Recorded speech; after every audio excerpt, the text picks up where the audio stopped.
Sophia, Sophia. We will get into that in a minute. Was going downbound through the Lynn Canal Canadian Inside Passage. She was making up for speed because they were 3 hours behind schedule. The passenger liner was making good speed despite the driving winds and the low visibility due to a particular severe snowstorm. But that good speed would ultimately seal their fate of the Princess Sophia along with her crew and passengers as the peaceful waters of Canada's Inside Passage would become deadly. So, imagine this. You're on a passenger liner and it ran basically right into a reef, the water. The ship is heavily damaged, but it survives, and other vessels in the area are coming to your rescue. It would take your passenger liner 38 to 40 hours before it sank beneath the water. So tell me how, out of 340 passengers, not one single one was rescued nor survived. This is exactly what happened to the Princess Sophia. So, we gotta talk about this one because what? But yeah, throughout my research, I found out that a lot of people call it the Princess Sophia. But, the proper pronunciation is the Princess Sophia. So, but yeah, before we get started, if you can locate that like button, then locate that hype button, and please leave a comment in the comment section. I want everyone to put ship emojis, and after your ship emoji, I want to get into another deep dive, like the one we did with the Wizard of Oz or the Curse of the Kennedys, and stuff like that. You guys have awesome suggestions, and even that Marilyn Monroe, but I really enjoyed the Wizard of Oz deep dive. So if there's a TV show or something, we are in the month of October. I was not gonna do anything scary, but if we can do some interesting scary stuff, please let me know down below. But do not forget to put or drop your ship emoji. I think there's about 3, so knock yourself out. But yeah, give me some suggestions. I'll be reading them within the next 2 to 3 days. Remember, this channel is very entertaining, educational, but we also love drama, like America's Next Top Model drama. So yeah, I do have one in mind, but I would like to see what you guys come up with. So yeah, flood the comments and let me know. And again, do not forget to hype this video up. And so, without further ado, let's just get to the beginning. The Princess Sophia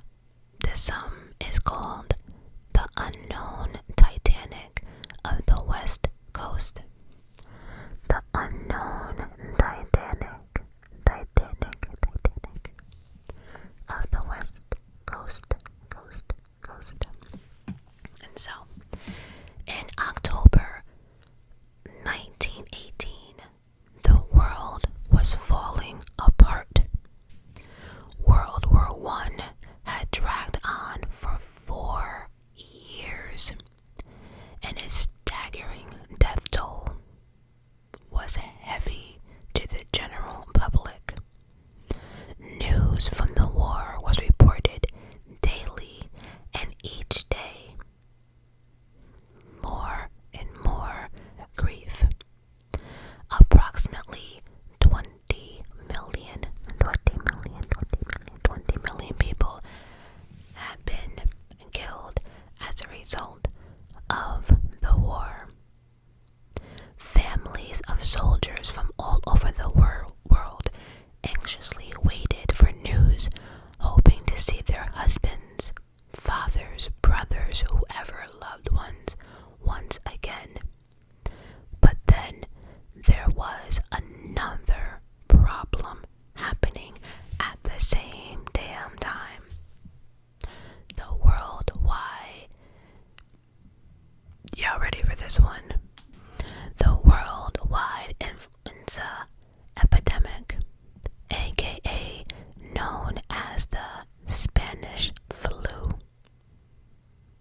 By October, over 10 million people have been killed by the deadly virus. Within a year, over 50 million people would be killed. So when this incident happened with the ship, I don't want to say that people did not care, but there was so much going on at that time that the 350 people that lost their lives was overshadowed by what was going on in the world. To some, it's like the forgotten tragedy. So, the Princess Sophia was completed in 1912 in the shipyard of Paisley, Scotland. She was a sturdy vessel. The vessel itself was... Okay, let me make sure I'm reading this right. The vessel itself was 2,320 gross registered tons, 240 feet, or 75 meters in length, and 44 feet, or 13 meters at the beam. She was powered by one triple expansion steam engine. A single screw allowed the ship to achieve a speed of 14 knots. Built of steel with a double in a space for up to 500 passengers. She was not luxurious, but still a comfortable, well-appointed ship. Original service route was primarily between Vancouver and Prince Rupert, but in 1913 she was assigned to take bi-weekly trips between Vancouver and Skagway, with a capacity of 166 first-class passengers and 84 second-class passengers. She quickly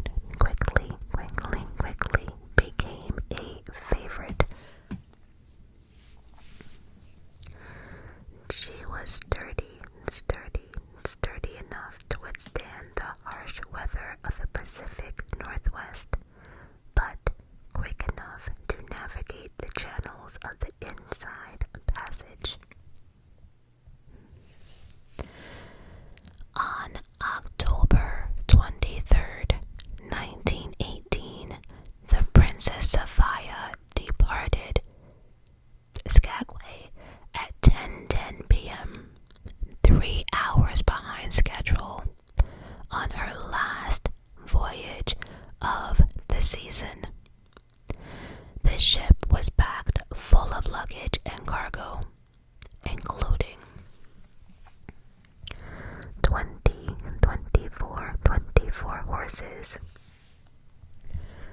5 dogs, and $132,000 in gold ingots. 353 people were on board, including miners, government officials, employees, businessmen, families, and newly recruited soldiers heading to war. Included in this number was 73 crew members, including Captain Leonard Locke, age 66 years old. Now the captain had experience, right? Had an experience lifetime at sea. He joined his father on a ship at age 16, traveling the world with the Red Star Line. By 1918, he had 50 years of experience and had a respectful reputation. He was known as being extremely fastidious, with procedures and very strict and proper. Now, the inside passage was a natural channel along the Canadian west coast, stretching from the Straits of Juan de Fuca in the Pacific Northwest of the United States all the way up to Alaska's territory. It's a long island chain created by natural calm breakwater that helps protect shipping from the endless water North Pacific and Gulf of Alaska. The channels themselves could be several hundreds of fathoms deep and several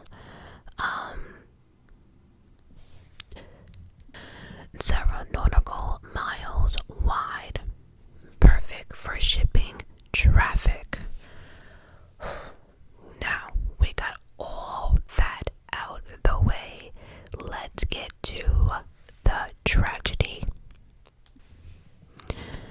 On October 23rd, 1918, the Princess Sophia departed Skagway at 10:10 p.m. 3 hours behind schedule on her last voyage of the season. She began its journey out on the 90-mile Lynn Canal. The cold wind was strong out on the north, bringing a harsh chill with it, forcing those gathered on the deck to take their butts back inside.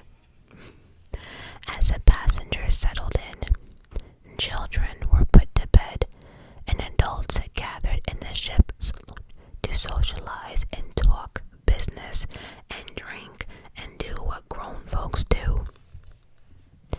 At 11 p.m., as the ship passed Battery Point, the weather turned for the worse. A blinding snowstorm. The ship and the winds came whipping south over the mountain peaks. Visibility was quite poor, but the captain continued pushing through. He did not like the fact that he was 3 hours behind.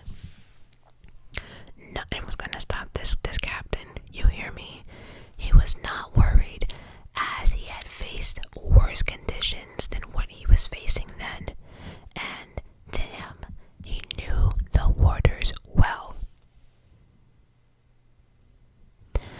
The inside passage was typically much calmer than the ocean, but strong winter storms out on the north were common and could come up without warning.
unreliable in today's standards, because in my eyes, I'm like, okay, so you're on this ship, right? The ship sounds its whistle, and then I guess you listen for the echo, right? But let's just say, I don't know, it's raining, the sea is really, really rough, there's just so many other factors. I mean, I'm not a scientist or no shit like that, but I don't get it. I don't. So what happens? You like hit the horn and then you count for your echo. I don't. Anyway, it did work for them. It often was successful back then, but I don't know. Anyway, whether or not Captain Locke used Point Sherman as a reference or the ship whistle to determine his bearings is unknown. We do not know. But the Princess Sophia was off course. I repeat, the ship was off course. Racing down the center of Lynn Canal. At approximately 2:10 in the morning, in the blinding storm, the ship slammed into the north end of Vanderbilt Reef, going 11 to 12 knots. It was high tide and most of the reef was submerged. The ship slid up on top of the flattened rock, grinding it across the reef. The sudden jolt caused everyone and everything on board the ship to crash across the room. People were falling out the bed, all of it. The ship was suspended up on the reef, only just barely supported by very shallow water.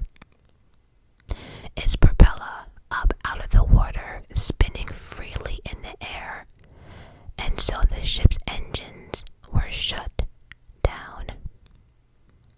Captain Locke ordered the lifeboats to be swung out. But that's it though. Not launched, just swung out, and he also ordered for the ship to be evaluated. As that happening, Captain Locke sent the following message to CBR in Victoria via wireless. He writes on the message, Princess Sophia ran on Vanderbilt Reef, Lynn Canal, 3 o'clock a.m.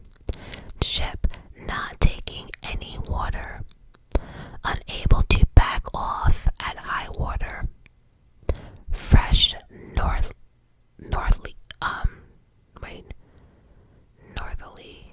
northerly winds. Ship pounding. Assistance on the way from Juneau. The message was received by the vessel Cedar outside of Juneau Harbor, and another message was sent to the CBR station in Skagway. But, due to the delays and difficulties in transmitting via wireless at that time, the message was not received in Victoria until 12 hours later. The passengers were concerned, but generally remained calm. Although there was a terrible impact with the reef, injuries were few. Captain Locke told the passengers that the ship was not taking on water and assured them he would be able to move the ship off the reef once the water rises. At 4:45 a.m., Captain Locke received a message from Juneau informing him that the vessels Isabeth, Lone Fisherman, and Peterson were all on their way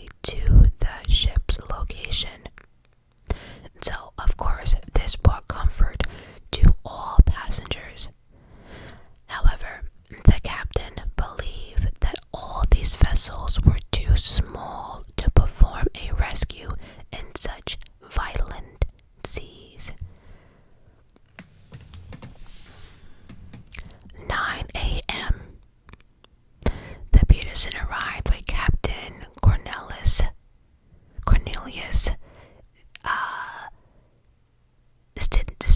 Stidham. They came within 75 yards of the Sophia and used a megaphone to communicate with Captain Locke. Captain Stidham was told to stand by and wait for high tides when the lifeboats would be launched. Captain Stidham said okay and stood nearby and waited. As passengers waited, anxiety began to sink in as they realized their rescue was not certain. Next to arrive was Elizabeth, and the captain was James Davis. When he arrived, he observed the Sophia, was almost fully out of the water despite it being just past high tide. He too communicated with Captain Locke, but once again, Captain Locke assured him the ship was securely in place, wedged in a cradle on the reef. Captain Locke's plan was to continue to wait, and when the sea calmed, he would launch the lifeboats. But Captain Davis made another important observation. The Princess Sophia had an enormous opening of about 4 to 6 inches in her bow. Water was pouring in and out of the outer hole, and the ship, according to him, estimation at about 300 gallons of water per minute. Despite rescue ships being available, Captain Locke believed it was too dangerous to launch a lifeboat. And to him, he believed that the ship was stuck, was not going anywhere, there was no great danger, they weren't sinking, none of it. So he was like, back off, don't worry, we got this. Another reason why the captain was hesitant, because he recalled the tragedy of the steamer, I think you pronounce it the Glenman, in 1904. In this situation, the captain launched 3 lifeboats in rough seas, only to watch them capsize, sending 56 people, mostly women and children, to their death. And then, I guess, to be fair, there was the Titanic. Yeah, that shit already happened. But remember, they tried to launch some of the lifeboats, and that went terribly wrong. So, yeah. So, at this point, we have both vessels waiting, watching, ready to do whatever the captain wanted. But the signal never came to begin rescue from the captain, and the lifeboats were never launched. As the passengers waited, they started to lose hope and started to write their loved ones letters. So a lot of the letters that the passengers were writing were found, and later on they were posted in the newspapers and articles and everything else. And so, to be fair, since there wasn't any survivors, these letters actually gave us a better insight on exactly what was happening inside the ship. So I will read 2 of them. I think I have 2 here, I don't know. But the first one,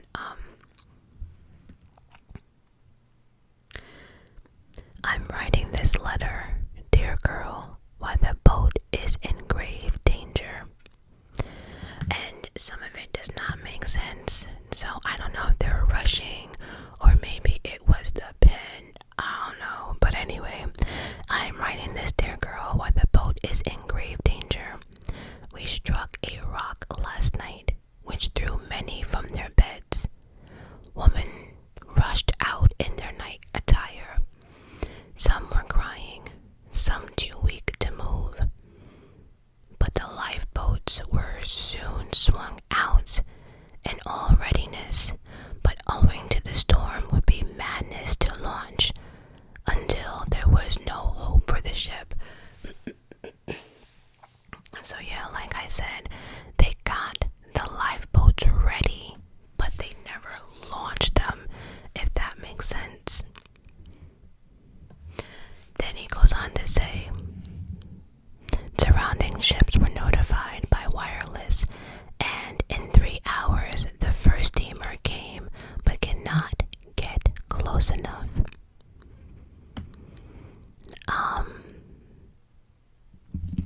And then it says something about they can't get near the raging storm, and it's too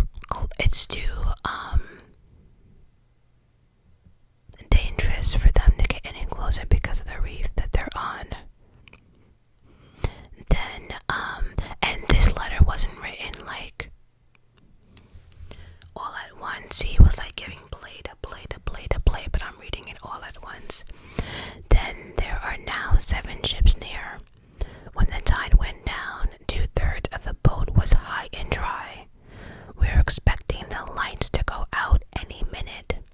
Also, the fires. The boat might go to pieces, for the force of the waves are terrible, making awful noises on the side of the boat, which has quite a list to port. No one is allowed to sleep, but believe me, dear Dory, it might have been much worse. Just heard there's another steamer coming. We struck the reef in a terrible snowstorm.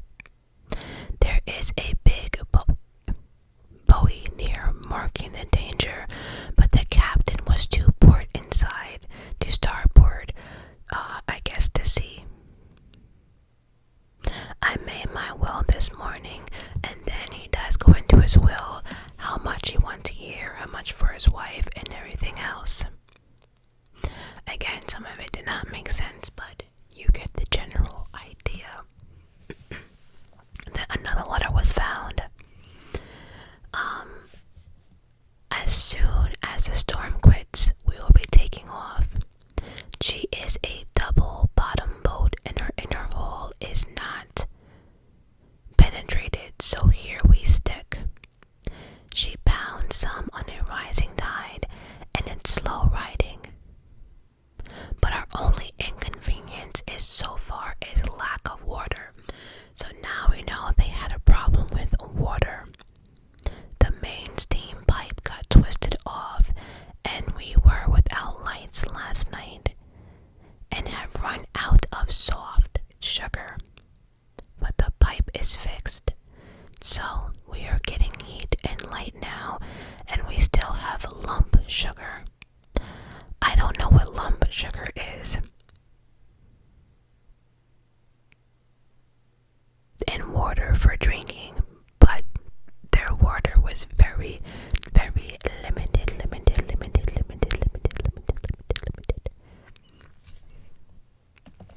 So then we had the lighthouse tender Cedar arrive at 10 p.m. under Captain J.W. Ledbetter.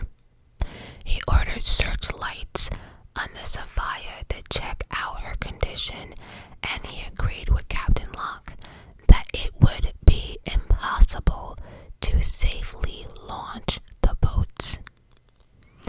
Then we had another, the fishing schooner King and Wing under Captain J.J. Miller was also came to the scene and diligently circled the Sophia throughout the night, just kept circling it and circling to make sure everything was okay. Communication from CPR headquarters to coordinate rescue efforts were planned, but problems and delays. Messages to Juneau repeatedly failed, either due to weather or other interference or whatever was going on. But although communication was was limited and was an issue, CPR agent Frank and Juno had made arrangements to house all of the occupants on the boat. So he was like, okay, well, there's 300 and something people on that boat, and they're all gonna need a place to stay. So everyone was in place, right? We had rescue, we had people on land ready to give water, food. He found housing, and you know how hard that is to find housing for over 300 and something people. But he did. He found beds in numerous hotels, houses, private homes. I mean, they did what they had to do. So now we have 8 rescue vessels there in the area. And we're in the morning of October 25th. Still, there were no signs of the weather improving. As a matter of fact, it got worse. The Cedar attempted to anchor about 500 yards from Vanderbilt Reef in order to shoot a basically they were trying to do like this zip line situation, trying to get the passengers from one boat to another. Yeah, shit show. That didn't work. The waves were too insane, the winds were too crazy, and the waves were relentless against this ship. And the passengers at one point was like, damn, how much more can this ship take? Because again, the waves violently just against the ship.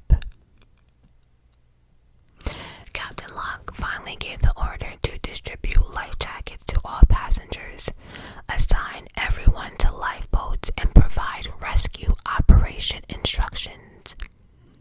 The lifeboats were swung out, but remained covered in order to keep the snow out of them. Remember, we're in the sea in a fucking snowstorm. Oh yes. So, by 1 p.m. on October 25th, the Cedar and the King and Wing were forced to seek shelter in nearby island because again, the Sophia is stuck. But we also have all these rescue boats that are in the water, the violent water and the waves during this storm, and some of them just had to go. They had to go. Many other ships had tugboats ready, but again, it was impossible to do any type of rescue mission. 38 hours since the ship hit the reef. At 4:50 p.m., a huge wave lifted the ship violently, and it still, all of it, produced a horrifying streak at it. Let me just say this, it's sad. The wave just took the ship and just violently hit it against the reef. They were in trouble. They were in trouble. Radio operator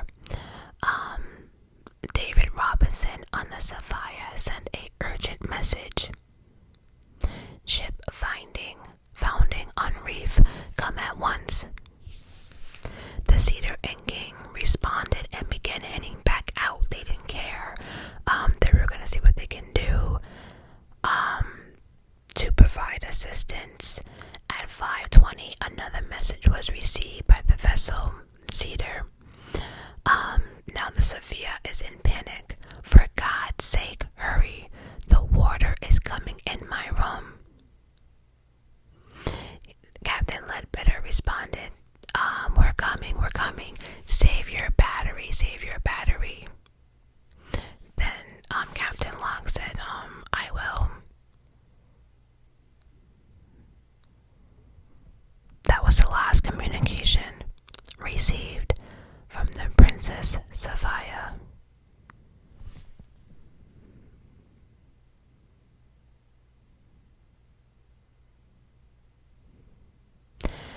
As she was lifted by the waves, rock tore a massive hole in her hull, and she started sinking almost immediately, instantly.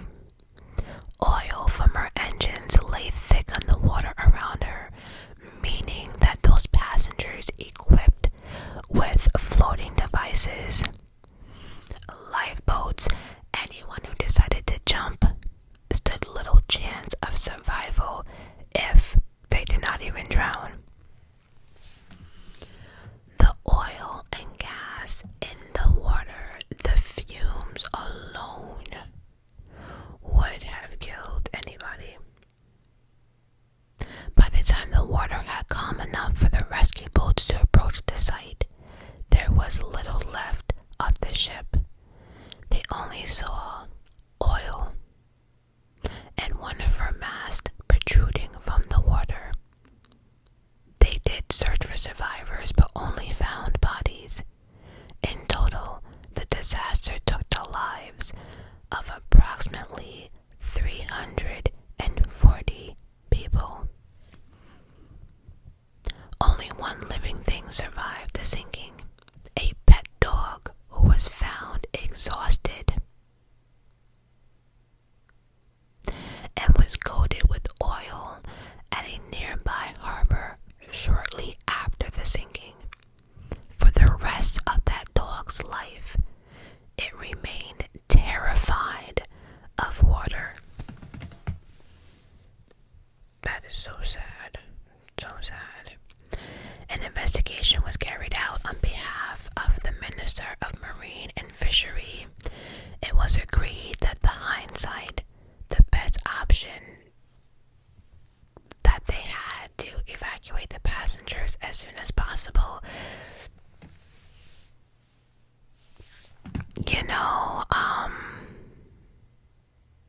They're saying though there was a window of time in the day of the collision when the weather had not been too severe and when it might have been possible to safely retrieve some of the passengers and crew from the ship. But unfortunately, right, according to the letters, and I guess according to like the radio and stuff, they did have a window. Unfortunately, all captains have believed that the weather would improve.